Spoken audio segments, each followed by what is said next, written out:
Perkenalkan, saya Muhammad Farizal. Saya Harmaya. Perkenalkan, saya Tariansa. Nama saya Abdurrahman Fahmi Putra. Perkenalkan, nama saya Muhammad Rehan. Perkenalkan, nama saya Muhammad Afif Berbahri. Nama saya Muhammad Isan. Saya Rita Yusmi. Perkenalkan, Saya Rita Farizal. Yusmi.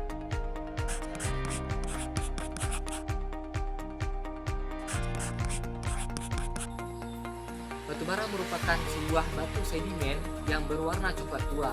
Ia memiliki sifat yang mudah dibakar. Ia terbentuk dari endapan-endapan organik, yaitu khususnya tumbuhan-tumbuhan pada zaman dahulu yang tertimbun dan mengalami tekanan dari bumi selama berjuta-juta tahun. Ia memiliki unsur-unsur utama, yaitu karbon, hidrogen, dan oksigen. Semua itu terbentuk menjadi sifat kimia yang kompleks, yang dimana pada saat ini batu bara ditambang secara komersil di seluruh dunia.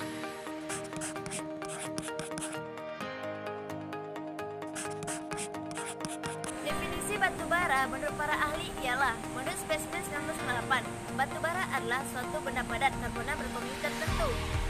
Season 1974, batu bara adalah suatu benda padat kompleks yang terdiri beberapa unsur kimia. Sedangkan menurut Ahmad Prisono 1992, batu bara adalah bahan bakar hidrokarbon padat yang terbentuk dari tumbuhan dalam lingkungan. Dari beberapa unsur di atas, dapat dirangkum suatu definisi, yaitu batu bara adalah berupa sedimen organik bahan bakar hidrokarbon padat yang telah mengalami pembusukan secara biokimia.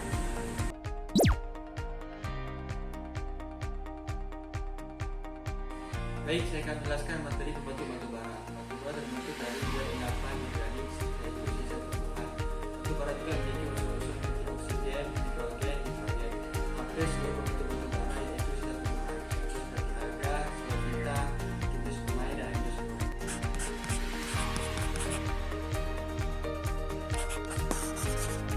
Sini saya ingin menjelaskan sejarah ditemukannya batu bara dengan sejarah singkat. Pada tahun 315 sebelum Masehi, sebuah literatur Yunani menunjukkan bahwa batu bara ditemukan sebagai bahan bakar di Sumatera. Pada tahun 6 Masehi, sebuah kata Syawal muncul dalam literatur Cina. 3 periode kerajaan batu bara ditemukan di Inggris juga di Jerman di Selusi. Batu bara ditambang dan disuplai sebagai bahan bakar domestik yang patutnya dikenakan pada dinasti Sung Cina.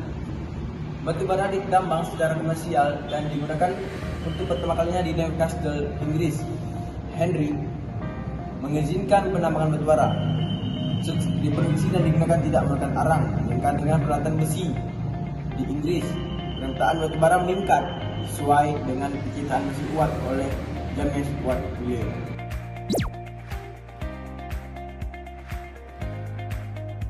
Jenis-jenis batu bara berdasarkan tingkat proses pembentukannya yang dikontrol oleh tekanan, panas, dan waktu. Batu bara umumnya dibagi menjadi 5 kelas. Yang pertama ialah antrasit, yang kedua bituminus, yang ketiga subbituminus, lignit, dan gambut. Adapun antrasit adalah kelas batu tertinggi dengan warna hitam berkilauan. Bluster metalik mengandung antara 86% sampai 98% unsur karbon. Yang kedua ialah bituminus yang mengandung 68 sampai 86% unsur karbon. Yang ketiga ialah subbituminus yang mengandung sedikit karbon dan banyak air, dan oleh karenanya menjadi sumber panas yang kurang efisien dibandingkan dengan bituminus. Yang keempat ialah lignit atau batu bara coklat, atau juga disebut dengan batu bara muda yang baru terbentuk. Adalah batu bara yang sangat lunak yang mengandung air 35-75% dari beratnya. Yang kelima ialah gambut, berpori dan memiliki kadar air di atas 75% serta nilai kalori yang paling rendah.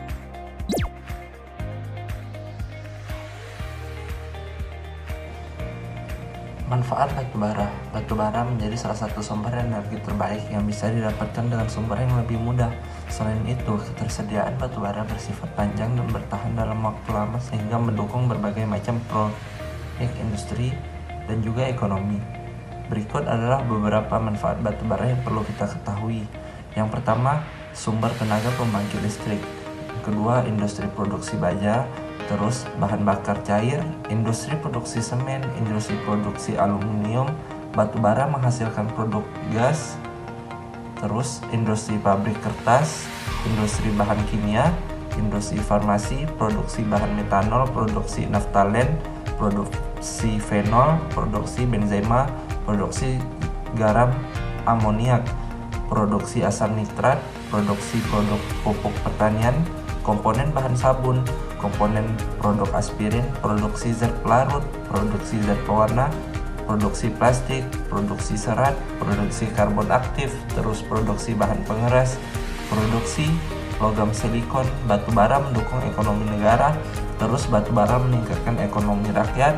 Batu bara membuka daerah terisolasi.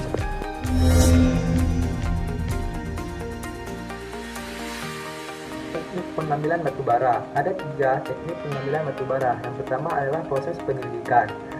Untuk menggapai hasil yang seperti kita harapkan, sebelum kita membuka tambang, baik tambang terbuka maupun tambang bawah tanah, terlebih dahulu kita mengetahui konsep penambangan serta prosedur pertambangan. Yang kedua adalah teknik pengumpulan batu bara. Ada beberapa teknik pengumpulan batu bara. Yang pertama adalah calcite, yang kedua tingkat kegerusan, ketiga kadar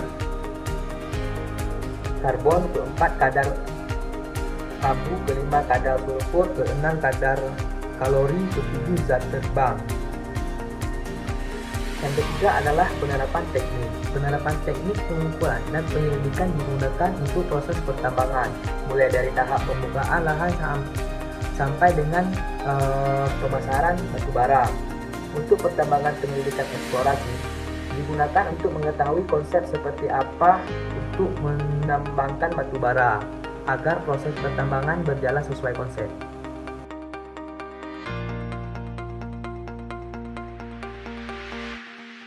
Di sini saya ingin menjelaskan sedikit tentang prinsip yang digunakan dalam pengambilan batu bara. Prinsip yang diterapkan di dunia pertambangan salah satunya adalah kaedah pertambangan yang baik.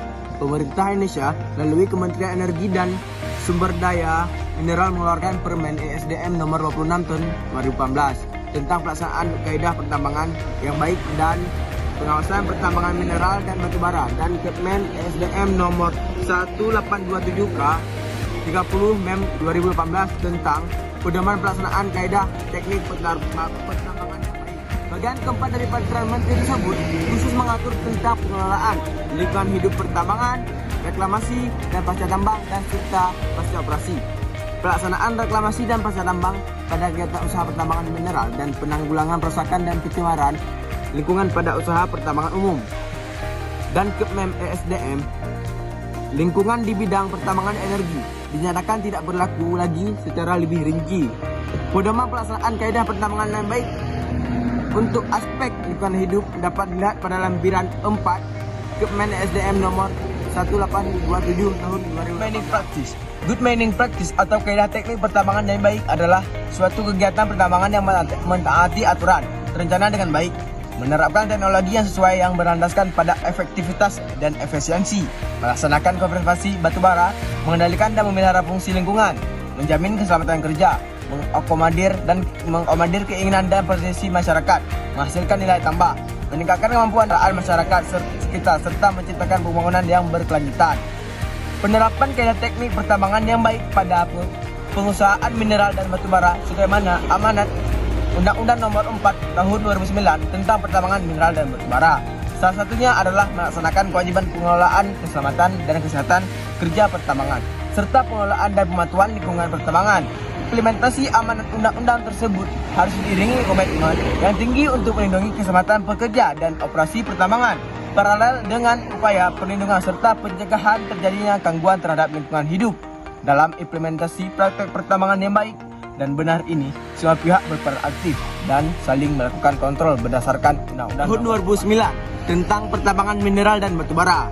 Ada beberapa ciri good mining practice. Beberapa di antaranya adalah kepedulian terhadap kesehatan dan keselamatan kerja, serta keselamatan operasi pertambangan dan penerapan prinsip konservasi sumber daya dan cadangan. Dalam Undang-Undang Nomor 4 Tahun 2009 disebutkan bahwa dalam pertambangan wajib menjalankan teknis pertambangan sesuai kaedah good mining practice.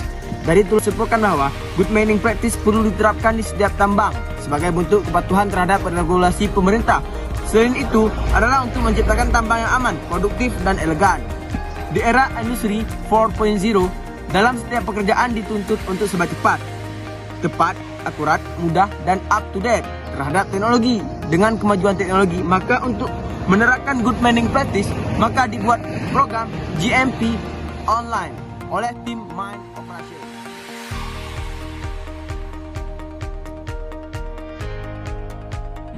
Di sini, saya akan menjelaskan peralatan-peralatan yang digunakan dalam pertambangan batu bara. Yang pertama, ekskavator merupakan salah satu alat berat multifungsi yang banyak digunakan pada pekerjaan konstruksi dan kehutanan. Sedangkan dalam pertambangan batu bara, alat ini berfungsi sebagai pengangkut material seperti tanah dan bebatuan. Pada tambang terbuka, ekskavator tergolong dalam alat berat gali dan muat. Yang kedua ada dump truck. Dump truck berfungsi untuk mengangkat tanah, endapan biji, batuan, dan lain-lain pada jarak yang dekat dan sedang. Karena kecepatannya yang tinggi, maka dump truck mempunyai produksi yang tinggi. Yang ketiga, wheel loader adalah alat yang dilengkapi untuk memuat material ke dalam truk atau aplikasi lain. Yang keempat, conveyor belt merupakan alat yang digunakan untuk memindahkan tanah, pasir, kerikil, batuan pecahan beton. Yang kelima ada drag line, adalah alat untuk menggali tanah dan memuatkan pada alat-alat angkut. Yang keenam ada bulldozer. Bulldozer adalah salah satu alat yang menggunakan roda rantai untuk menggali, mendorong, meratakan, menarik beban dan menimbun. Yang ketujuh ada bucket wheel excavator, adalah alat berat yang digunakan pada surface mining dengan fungsi utama sebagai mesin penggali terus-menerus dalam skala besar pada penambangan terbuka. Tahap aktivitas penambangan. Menurut Latupono 2005, terdapat 4 tahap aktivitas penambangan modern saat ini, yaitu yang pertama prospecting, bertujuan untuk mencari bahan tambang yang mempunyai nilai jual mineral logam atau non-logam. Yang kedua, exploration, bertujuan untuk mendeterminasi keakuratan cadangan bahan tambang. Yang ketiga, development, merupakan tahap pembukaan deposit bahan tambang untuk tahap selanjutnya. Yang keempat ada exploitation, merupakan tahap produksi bahan tambang.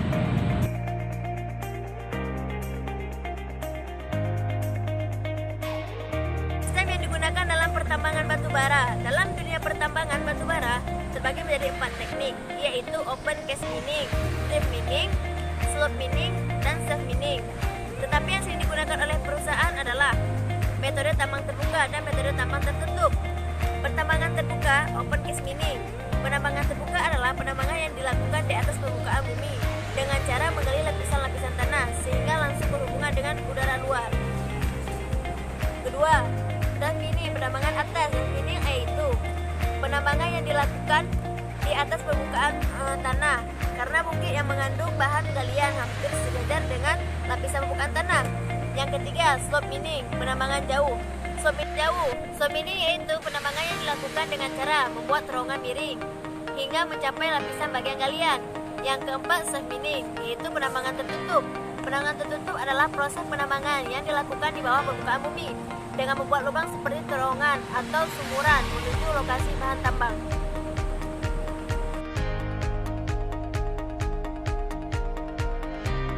PT Kaltim Primakol atau yang sering disebut dengan PT KTP adalah suatu perusahaan pertambangan batu bara dan industri pemasangan batu bara untuk kalangan industri ekspor maupun domestik.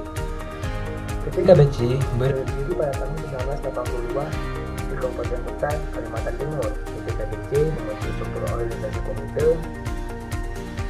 dikarenakan PT KBC tidak memiliki anggota komisaris dan direksi yang mempunyai jabatan yang lengkap.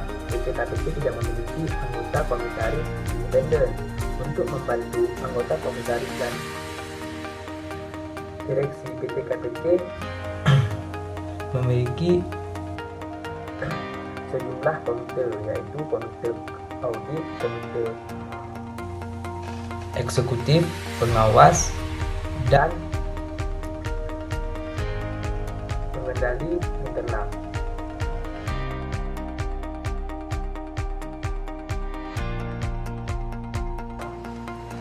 Organisasi perusahaan PT Mifa Bersaudara. Struktur perusahaan. Komisaris adalah pengawas tertinggi. Presiden, direktur memiliki saham perusahaan dan bertugas mengepalai semua prosedur yang berjalan dalam suatu perusahaan. Direktur bertugas menjalankan dan memimpin perseroan terbatas. Terus ada general manager, tugasnya membawahi manajer-manajer dari departemen atau divisi, bertugas menyusun rencana kerja, mengarahkan, mengelola, mengawasi, dan mengevaluasi kerja. Terus ada manajer, bertugas memiliki tanggung jawab pada suatu bagian fungsional pada suatu perusahaan atau organisasi. Terus ada superintendent, menduduki posisi tertinggi dalam manajemen tambang dan bertanggung jawab terhadap manajemen yang ada di atasnya. PT Mifa Bersaudara menggunakan bentuk struktur organisasi fungsional. Hal tersebut ditunjukkan dengan struktur organisasi yang dibagi berdasarkan pembagian tugas dan tanggung jawab yang dimiliki masing-masing direksi, di mana pimpinan utama diduduki oleh seorang direktur. Sistem yang diterapkan oleh perusahaan. PT Mifa Bersaudara melakukan kegiatan penambangan batubara di Kabupaten Aceh Barat dengan sistem tambang terbuka metode strip mine sekaligus menjadi teknik pertambangan yang diterapkan oleh PT ini. Aktivitas tersebut membentuk cekungan. Sistem penyaliran yang digunakan pada pit B adalah mine dewatering, yaitu dengan mengumpulkan air pada suatu titik, kemudian air dipompa menuju ke kolam pengendapan lumpur. Pit B memiliki dua catchment area dengan masing-masing CA Utara seluas 28 hektar dan CA Selatan seluas 17 hektar. Curah hujan rencana yang didapat dengan metode distribusi Gumbel yaitu 113,50 mm per hari untuk periode ulang hujan 5 tahun dengan intensitas curah hujan 39,35 mm per jam. Volume air yang akan masuk ke dalam pit B sum utara adalah sebesar 17,47 17.479 meter kubik. Volume air yang akan masuk ke dalam pit B sum selatan adalah sebesar 10.180 meter kubik.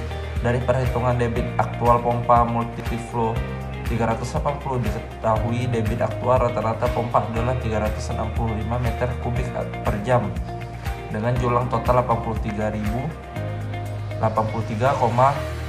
meter. Dari perhitungan debit aktual pompa Skyfest 150 diketahui debit maksimum rata-rata pompa adalah 231 meter kubik per jam dengan julang total 54,93.